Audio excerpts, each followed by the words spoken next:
Matematika 6-sinf mashq daftari reja asosida foizi va qismiga ko'ra sonning o'zini topish mavzusining birinchi topshirig'i, birinchi misoli. Do'konda sotilgan pishiriqlarning 40% shokoladli. Do'konda 120 ta shokoladli pishiriq sotilgan bo'lsa, jami nechta pishiriq sotilgan? Demak, yozamiz. Shokoladli, tak.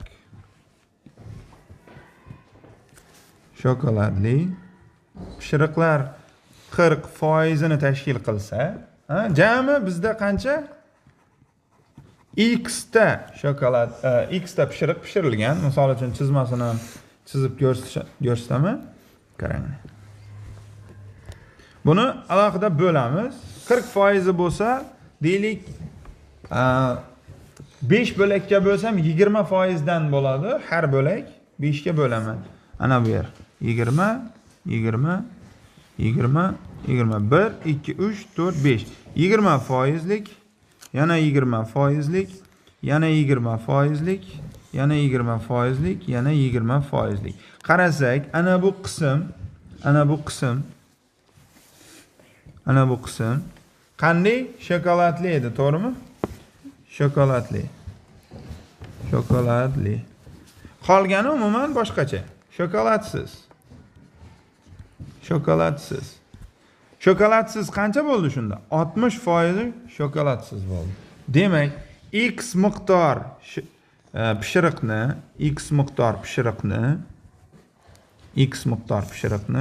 qancha foizi?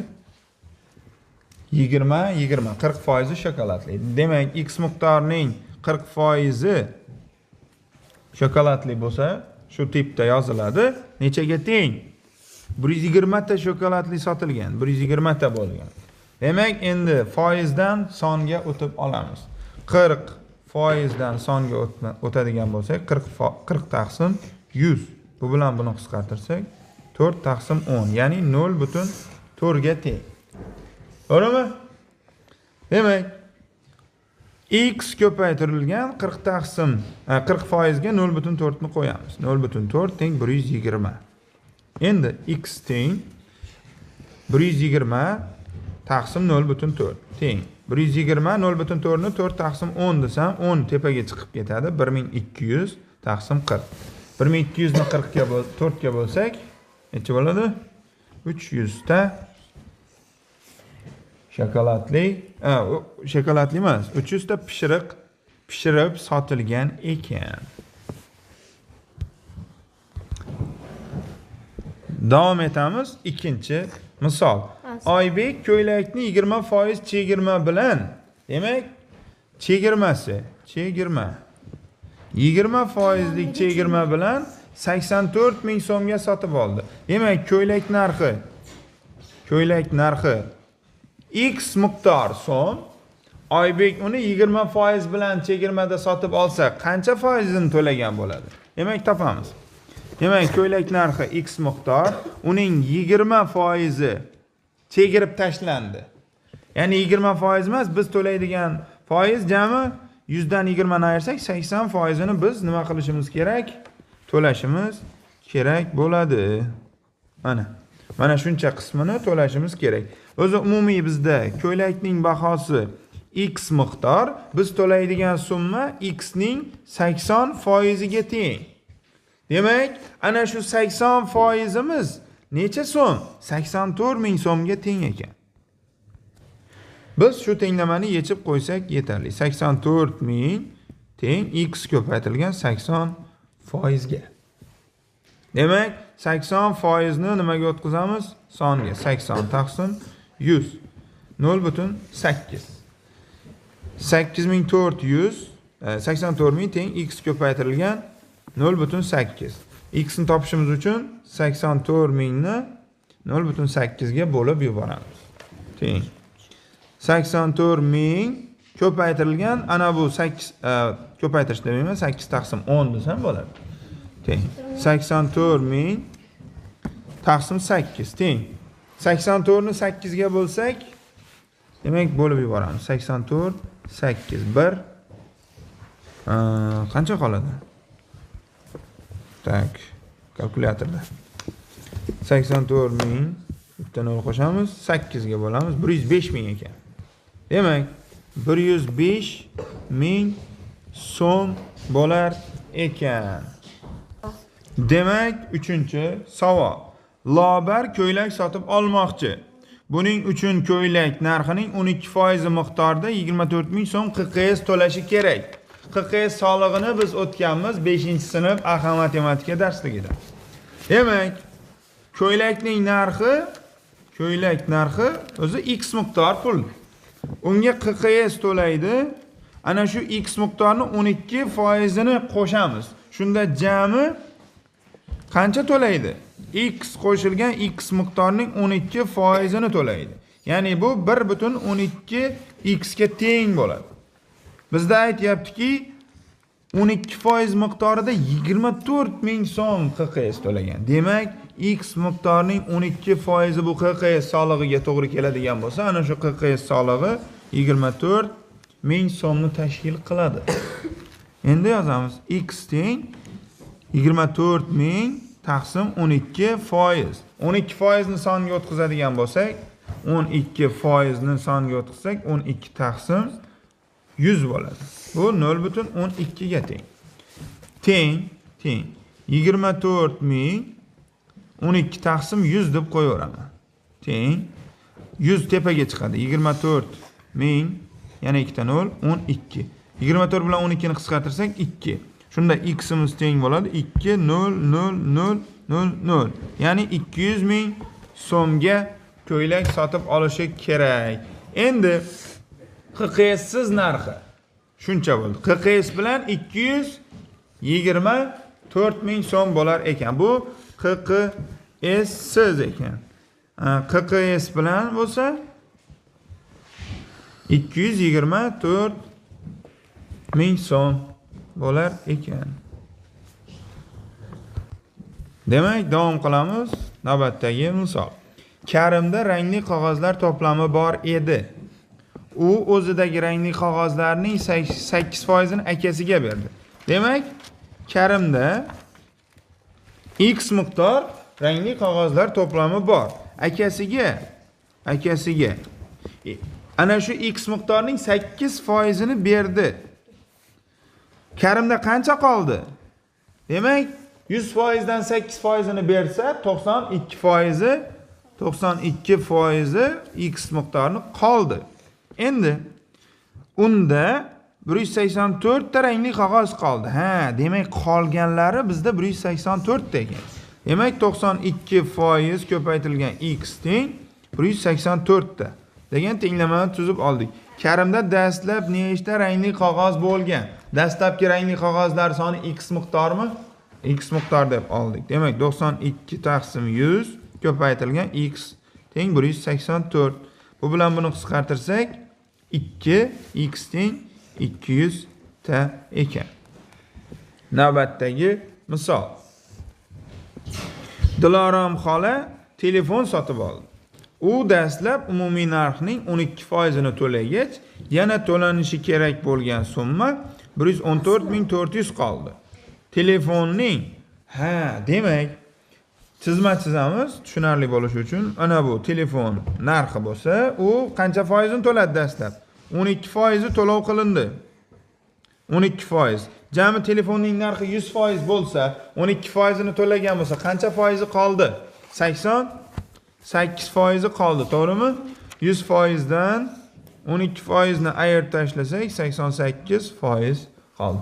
Ana shu aytayaptiki, yana to'lanishi kerak bo'ladigan summa, ana shu to'lanishi kerak bo'ladigan summa 88% 114.400 so'mni tashkil qilar ekan. Shunda telefonning umumiy narxini toping. Telefonning umumiy narxi bizda nechaga teng?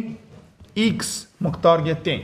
Demak, X miqdorining 88% 114.400 so'mga teng bo'lar ekan. X teng 114.400 taqsim 88%. 88% ni songa o'tkazsak 114.400 taqsim 88 ko'paytirilgan 100 tepaga chiqib ketadi. Teng. Demak, telefonimizning narxi 130 ming so'm ekan. Keyingi misol 6-chi. Sonning 42% sonning deyapti. Demak, son x miqdorga teng. X miqdorga teng. Ana shu sonning 42%, ana shu x ning 42% nechaga teng? 672 ga teng bo'lsa, a'sida aytyapti. Sonni o'zini toping. Bo'lsa sonning 60% ni toping demoqda.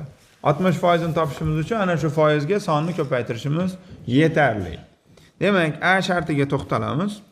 Tenglamamiz tayyor. 42 taqsim 100 ko'paytirilgan 672. Bundan x ni topadigan bo'lsak, demak, son 1600 ga teng bo'lar ekan. B sharti ana shu 1600 ni 60% ni toping deyapti. 1600 ko'paytirilgan 60 taqsim 100.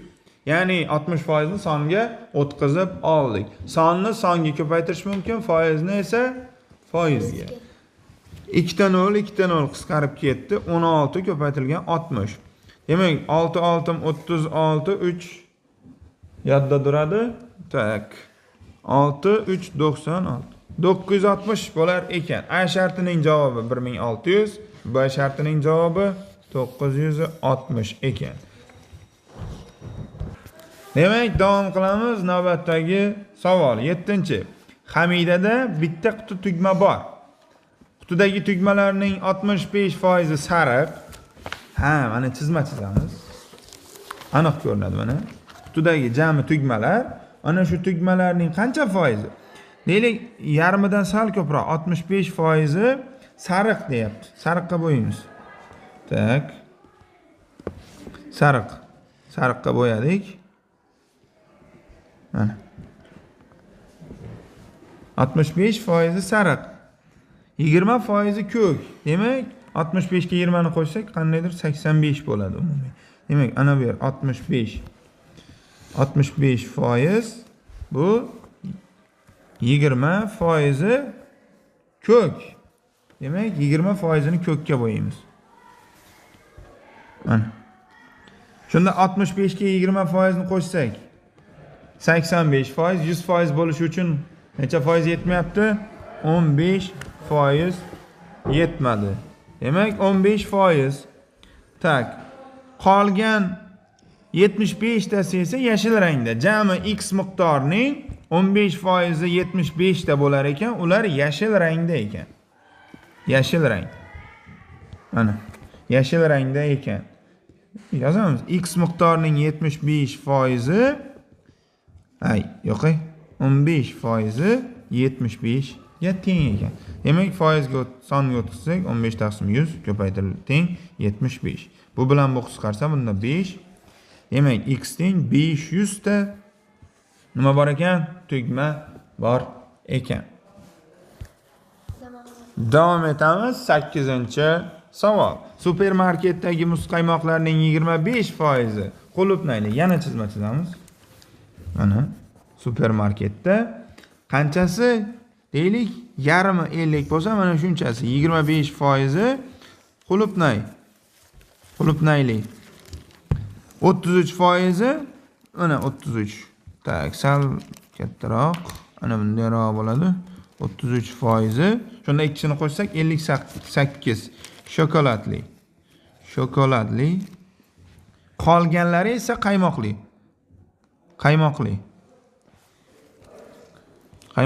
Jami 25-33 qo'shsak, 25% ga qo'shamiz 33% ni teng 58%. 100% bo'lishi uchun bu 42% qaymoqli nima bo'lishi kerak? Jami bizda x miqdor muzqaymoq bor.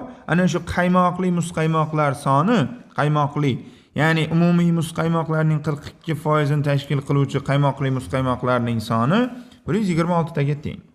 Demak, x ko'paytiruv 42 taqsim 100 teng 126. Bu bilan bu qisqarsa, bunda 3 qoldi. Bundan x teng 300 ta muzqaymoq mavjud ekan. Shu bilan AQA matematika 6-sinf foizi va qismiga ko'ra sonning o'zini topish mavzusi mashq daftari misollarini barchasini yechib chiqdik. Kanalda yangi bo'lsangiz kanalga qo'shilishni, a'zo bo'lishni unutmang. Ko'proq do'stingizga videoni jo'nating.